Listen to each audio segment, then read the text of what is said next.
आप में से बहुत सारे लोगों ने इन व्यक्ति को देखा होगा, जानते होंगे आप सोशल मीडिया पर बहुत ज़्यादा फेमस हैं। यूट्यूब पर मिलियंस ऑफ सब्सक्राइबर हैं, लेकिन आज इनकी कंडीशन बहुत ज़्यादा खराब है because of depression, because of intercaste marriage, because of family support ना मिलना, इवन फैमिली के द्वारा हरास किए जाना। और उसके पीछे का एक रीज़न है इंटरकास्ट मैरिज।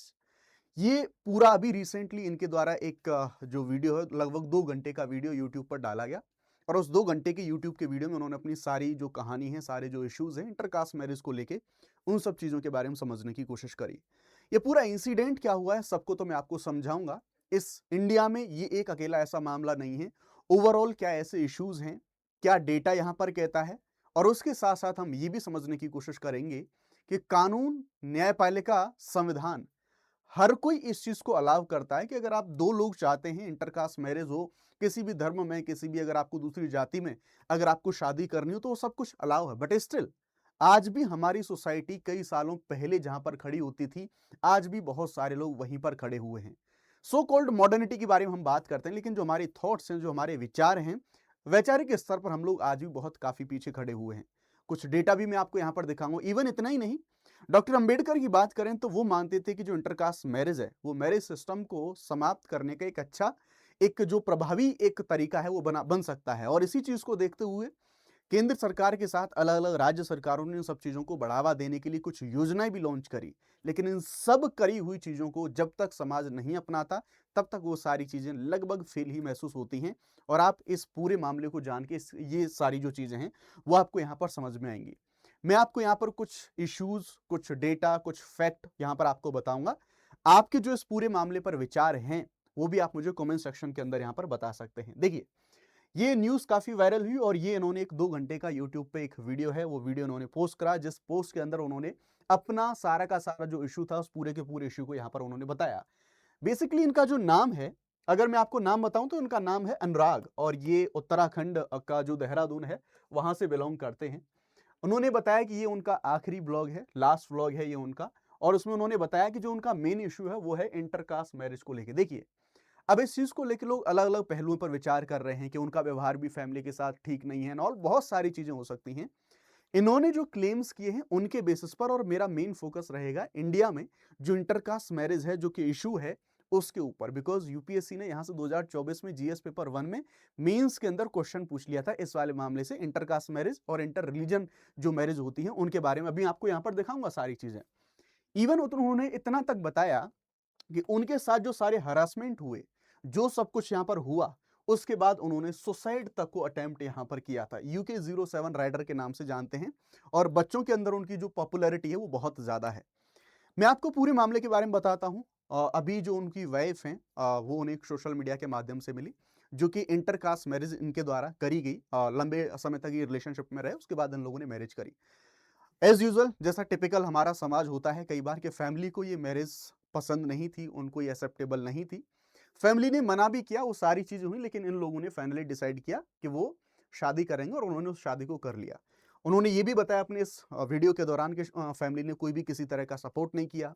फैमिली ने ऊपर से टॉर्चर किया और शादी के बाद भी एक्सेप्ट नहीं किया, घर में नहीं घुसने दिया ना, और वैसी सारी चीज़ें उनके द्वारा बताई गई। लेकिन एक विडंबना की बात यहाँ पर एक ये है कि उन्होंने जिस इस इंटरकास्ट मैरिज के लिए जो पूरी व्यवस्थाओं से, फैमिली से, इन सब चीज़ों से लड़े, वहीं पर अभी प्रेज़ेंट में उन्होंने ये क्लेम किया है कि उनकी वाइफ़ ने भी उनका साथ अभी छोड़ दिया, वो भी उनको सपोर्ट नहीं कर रही हैं। इनकी जो कंडीशन है, अगर आप इस वीडियो को आप सबने देखा होगा, तो वो जो जैसे ये बोल रहे हैं, रो रहे हैं, जो अपने आप को प्रेज़ेंट कर रहे हैं, उसे देख के लगता है कि हाँ, ठीक-ठाक जो एक तरीके से जो डिप्रेशन है, डिप्रेशन की कंडीशन उनकी यहाँ पर देखने को मिल रही है, जो कि उन्होंने खुद भी इस चीज़ को लेके क्लेम किया है। नाउ बात यहाँ पर ये आती है कि आप कितने भी सक्सेस हो जाएँ, कितने भी ऊपर पहुँच जाएँ, आप देख सकते हैं सोशल मीडिया पर, आप देखिए एक बार इनके यूट्यूब चैनल पे 7.81 मिलियन सब्सक्राइबर हैं, अच्छी खासी पॉपुलैरिटी है। फाइनेंशियल बात करें, हर तरीके से बात करें, लेकिन कई बार जो सोसाइटी के अंदर जो नॉर्म्स हैं, वो इतने टफ हो जाते हैं और हम लोग उनके अंदर इतना ज़्यादा बंध जाते हैं कि जो अपने आपसी जो रिश्ते हैं, जो पारिवारिक रिश्ते हैं, उन चीज़ों को भी चीज़ें बर्बाद होती हुई हम देखते हैं और ये जो पूरा केस है, इस चीज़ का जीता-जागता एग्ज़ाम्पल आप लोगों को यहाँ पर देखने को मिलता है। अब इन्होंने जो-जो क्लेम किए हैं, उन क्लेम्स पर एक बार नज़र डाल लेते हैं, फिर उसके बाद में मैं आपको अपने इश्यू पर मैं मूव करूँगा।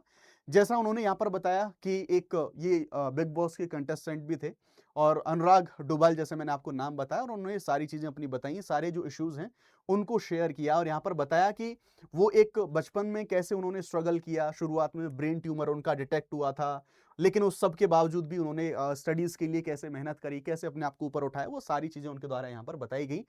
और साथ ही साथ यहाँ पर उन्होंने अपनी जो वाइफ वाली बातें हैं वो भी सब बताया, जैसा मैंने आपको ऑलरेडी अभी शुरुआत में मैं आपको बता चुका हूँ।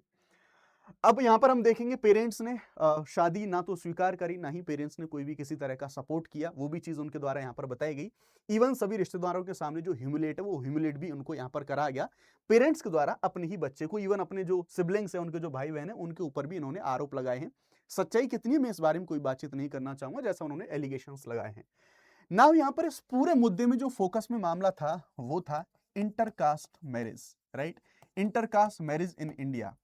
अभी मैं आपको दिखाऊंगा भारत का संविधान क्या कह रहा है, हमारे कानून क्या कह रहे हैं, सुप्रीम कोर्ट के जजमेंट्स क्या कह रहे हैं, बट स्टिल आज भी ऐसे बहुत सारे केसेस, इवन ये तो यहाँ पर मान लो सपोर्ट ना करने वाली बात है। अगर आप ऊपर के उत्तरी भारत के राज्यों में कुछ जाओगे तो वहां पर आपको सुसाइड की छोड़ो, मर्डर तक की घटनाएं, खाप पंचायत के जो डिसीजंस हैं उन सब के बारे में आप लोगों ने सुना होगा। ऐसी घटनाएं भी इन्हीं इंटरकास्ट मैरिजेस की वजह से आपको यहाँ पर देखने को मिलती हैं।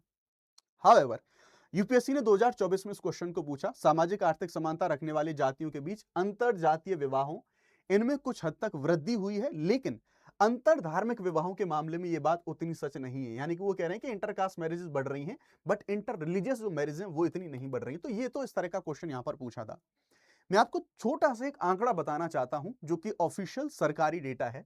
अगर हम एनएफएचएस के डेटा के बारे में बात करें तो भारत में लगभग 10% जो शादियां हैं वो इंटरकास्ट मैरिज होती हैं, लेकिन अंतर धार्मिक विवाह केवल 2.1% होते हैं। जैसा कि इस क्वेश्चन के बारे में बात करें तो मैंने एक जो हमारा रिलेटेड डेटा है उसके बारे में आपको बताया।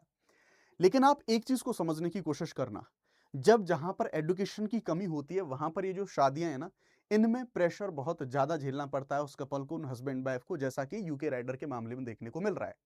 कि अगर मान लो फैमिली एजुकेटेड है, फैमिली थोड़ा ठीक ठाक चीजों को समझती है तो चीजें ठीक चलती हैं। अदरवाइज शादी के बाद में उन लोगों को, जो कपल है, उसको इश्यूज का सामना बहुत ज्यादा और बड़े बड़े स्तर पर करना पड़ता है।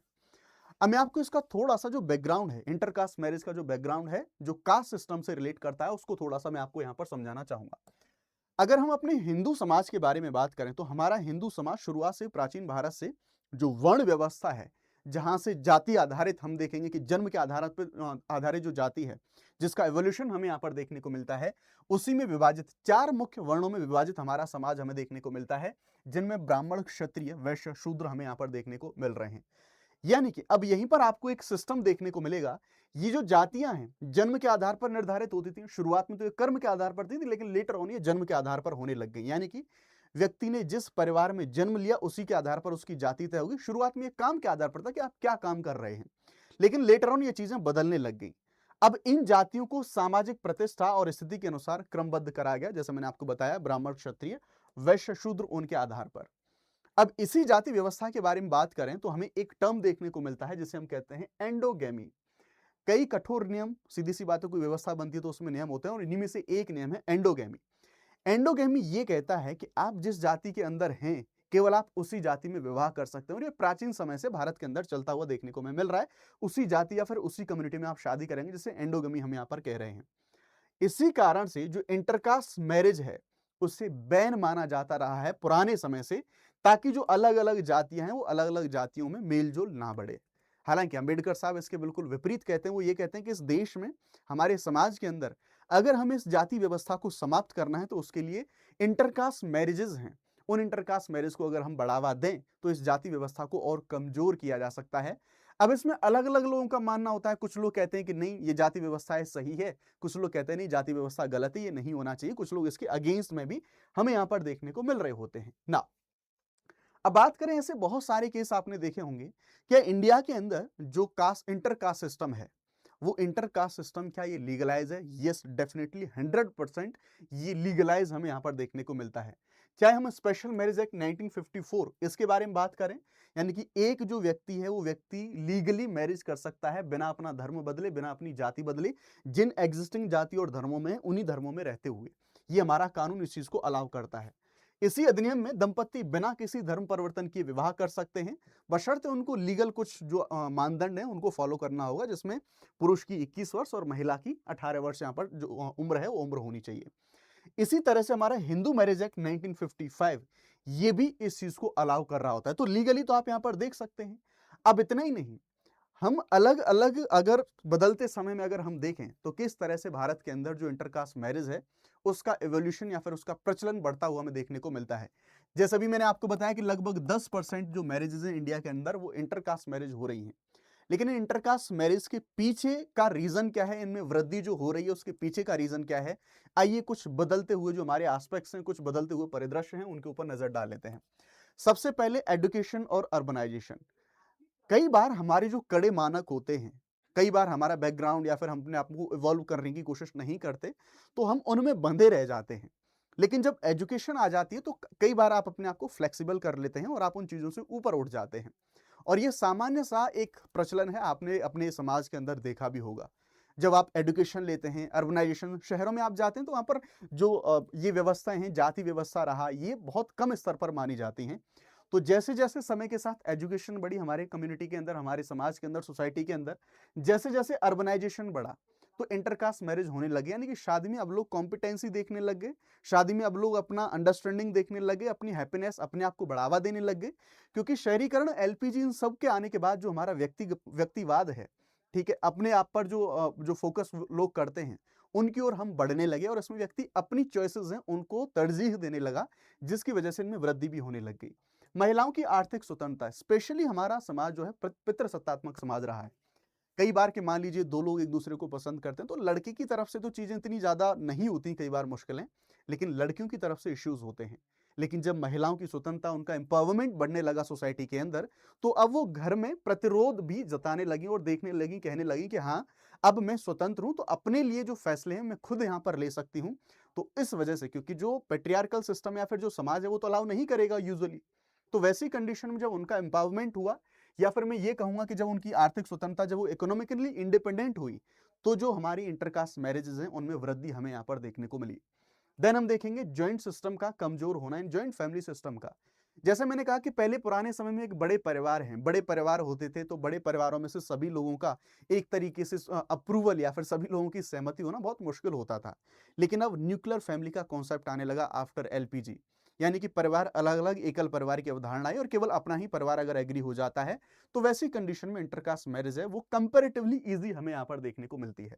संवैधानिक और कानूनी सुरक्षा। मैं आपको कानून तो हमारा, जैसे मैंने आपको 2 एक्ट बताए, उसके साथ-साथ मैं आपको कुछ कोर्ट के जो जजमेंट्स हैं, वो जजमेंट्स भी मैं आपको यहाँ पर दिखाऊँगा। जैसे लता सिंह केस के बारे में हम बात करें, तो समय-समय पर सुप्रीम कोर्ट ने इस चीज़ को बताया है कि ये व्यक्ति के आर्टिकल 21 का पार्ट है। आप किस व्यक्ति से शादी करेंगे, ये आपको चुनना है, इसमें राज्य कोई इंटरफेयर नहीं करेगा, कोई तीसरा व्यक्ति इंटरफेयर नहीं करेगा। ये अंडर आर्टिकल 21 आपको ये संरक्षण मिला हुआ है, तो ऐसी सुरक्षाएँ मिली हुई हैं, अवेयरनेस बढ़ रही है, तो लोग इस चीज़ में मूव कर जाते हैं आराम से। और इतना ही नहीं, सबसे बड़ी बात सरकारी प्रोत्साहन योजनाएँ। सरकार ने इन चीज़ों को प्रमोट करने के लिए, इन चीज़ों को बढ़ावा देने के लिए सरकार ने कुछ अंबेडकर जैसी योजनाएँ हैं, उनका यहाँ पर बढ़ावा दिया गया, उनको चलाया गया। और जिसमें अगर इंटरकास्ट मैरिज होती है, यानी कि एक व्यक्ति एससी है, दूसरा व्यक्ति नॉन एससी है, तो उन लोगों को कुछ मॉनेटरी जो हेल्प है, यानी कि कुछ पैसे हैं, वो पैसे उन लोगों को दिए जाते हैं। हालाँकि उसमें भी फर्जीवाड़ा देखने को मिल रहा है, कुछ एग्ज़ाम्पल दिखाऊँगा आपको। राजस्थान के अंदर ऐसे बहुत सारे जो केसेज़ हैं, वो यहाँ पर पढ़े गए हैं। बट ये सारी अच्छी-अच्छी बातें हमने करी, बट इतना आसान नहीं है सब कुछ। आप यहाँ पर देखेंगे कुछ बहुत बड़े इश्यूज़ भी हैं। कानून भी कह रहा है, हमारे कानून भी कह रहे हैं, संविधान भी कह रहा है, न्यायपालिका भी कह रही है, सरकार भी कह रही है। फिर इश्यू कहाँ पर आ रहा है? बाधाएँ कहाँ हैं इंटरकास्ट मैरिज के अंदर? तो वो बाधाएँ, मुझे जैसा लगता है, वो सबसे बड़ी बाधाएँ हैं सामाजिक स्तर पे, यानी कि सोसाइटी के स्तर पर, क्योंकि सोसाइटी इस चीज़ को अडॉप्ट करने के लिए तैयार नहीं है। अब हम यहाँ पर देखेंगे तो सामाजिक बहिष्करण और ऑनर किलिंग, यानी कि अगर किसी व्यक्ति ने दूसरी कास्ट के अंदर मैरिज कर ली, तो वैसी कंडीशन में उस व्यक्ति का हुक्का पानी बंद कर दिया जाएगा, उस व्यक्ति को समाज से निकाला दे दिया जाएगा, लोग उससे कोई रिलेशन नहीं रखेंगे, उसके यहाँ आना जाना नहीं करेंगे। और उसके बाद ऑनर किलिंग, आपने ये न्यूज़ अगर आप यहाँ पर देख सकते हैं, ये इंडियन एक्सप्रेस की न्यूज़ है। हरियाणा में देखेंगे, यहाँ पर एक हरियाणा में एक अपने ही फैमिली में अपनी सिस्टर को इंटरकास्ट मैरिज करने के ऊपर मार दिया। और ये तो मैंने आपको केवल एक एग्जाम्पल दिया है। आप देखेंगे नॉर्थ इंडिया, साउथ इंडिया, कहीं भी आप चले जाइए, हर जगह आज भी ऐसी प्रथाएं प्रचलित हैं कि फैमिली को अगर ये पता लग जाए कि इंटरकास्ट मैरिज हो रही है, वैसी कंडीशन में फैमिली अपने ही बच्चों को जान से मार तक देती है। आज भी हम लोग इतने ज्यादा पुराने मानदंडों से बंधे हुए हैं। ये सच्चाई है, ये तथ्य है, और ये तथ्य हमें आज भी स्वीकार करने पड़ेंगे। परिवार का विरोध, विशेषकर पितृसत्तात्मक समाजों के अंदर, जैसा यूक्यू07 के मामले में हम देख सकते हैं। रीजनल डिस्पैरिटीज हमें यहाँ पर देखने को मिलती है। जैसे जो अर्बन साउथ इंडिया का एरिया है, वहां पर जो इंटरकास्ट मैरिज सिस्टम है वो कंपेरेटिवली एक्सेप्टेबल है।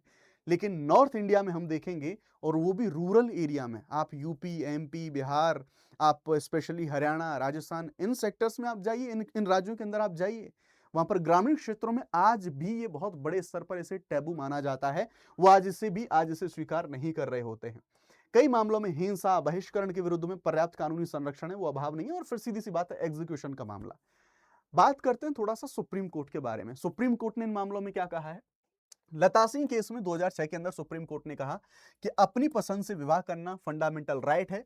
अगर कोई व्यक्ति ऑनर किलिंग करता है तो उसे as a murder, as a हत्या यहां पर लिया जाएगा, और साथ ही साथ परिवार, रिश्तेदार, वयस्कों की शादी में हस्तक्षेप करने का उनका अधिकार नहीं है। ये एक फंडामेंटल राइट है, कोई भी इसमें कैसा भी जो है इंटरफेयर है वो नहीं कर सकता। 2018 में शक्ति वाहिनी वर्सेस भारत संघ केस आता है, और इसमें बोला गया कि ऑनर किलिंग है वो एक विशिष्ट अपराध है।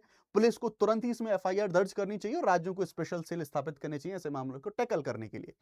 और खाप पंचायतें स्पेशली आज भी जो राजस्थान और हरियाणा के अंदर एग्जिस्ट करती हैं, उनको बोला गया कि ये बिल्कुल भी कॉन्स्टिट्यूशनल नहीं है, और इनके जो भी निर्णय होते हैं वो अमान्य होते हैं, गैर कानूनी होते हैं, तुगलकी प्रकार का फरमान है, वो इनके द्वारा रैंडमली कुछ भी दे दिया जाता है। सरकार ने ऐसी चीजों को बढ़ावा देने के लिए, मैंने आपको बताया कि कुछ योजनाएं भी लॉन्च करी हैं, जिनमें आप देख सकते हैं डॉक्टर अंबेडकर अंतरजातीय विवाह योजना। 2013 में इस पॉलिसी को, इस स्कीम को शुरू करा गया, और आप यहां पर देखेंगे 2.5 लाख रुपए तक जो प्रोत्साहन राशि है वो दी जाती है। इनमें से एक एससी और दूसरा गैर एससी यहां पर होना चाहिए, सो दैट सामाजिक एकीकरण को बढ़ावा दिया जा सके, जातिगत बाधाओं को तोड़ा जा सके, इसके लिए। लेकिन अगेन, जैसे मैंने कहा, कोई योजना लॉन्च करी जा रही है, उसका एग्जीक्यूशन कितना अच्छा होता है वो देखने वाली बात होती है। यहां सरकार ने इन चीजों को प्रमोट करने के लिए योजना लॉन्च करी, यहां पर फर्जी शादियां होने के मामले निकल के आ गए। आप देख सकते हैं, fraud in Rajasthan for intercaste marriage incentive, fake marriage certificate hide child from लेव इनटू क्लेम 10 लाख रुपए, है ना। आप देख सकते हैं यहाँ पे कि इनका मिसयूज भी आपको यहाँ पर देखने को मिलता है। तो ऐसी अलग अलग समस्याएं हैं। हालांकि इस पूरे मुद्दे को मैंने थोड़ा सा आपको ब्रीफ में बताया कि क्या क्या इश्यूज हैं इंडिया के अंदर इस पूरे केस से रिलेट करके, तो आप लोग अपना ओपिनियन मुझे बता सकते हैं। ऐसे अलग अलग मुद्दों पर बातचीत करने के लिए, विचार जानने के लिए आप इस चैनल को सब्सक्राइब कर सकते हैं। अगर आप लोग यूपीएससी सीएससी के लिए प्रिपेयर कर रहे हैं तो आप हमारे पेड बैचेज हैं उनको एनरोल कर सकते हैं। SSYT लाइव, इस कोड का इस्तेमाल करके आप लोग मैक्सिमम डिस्काउंट है उसको भी अवेल कर सकते हैं। आप अनअकैडमी ऐप डाउनलोड करें, जहां पर बहुत सारी जो क्लासेस हैं हमारी आपको अनअकैडमी के जो प्लेटफॉर्म है उस पर मिलती हैं। यूपीएससी के लिए टेस्ट सीरीज केवल 2000 रुपए के अंदर ऑनलाइन ऑफलाइन वो आपको यहाँ पर मिलती है। ये था पूरा का पूरा मामला। Thank you very much. जय हिंद।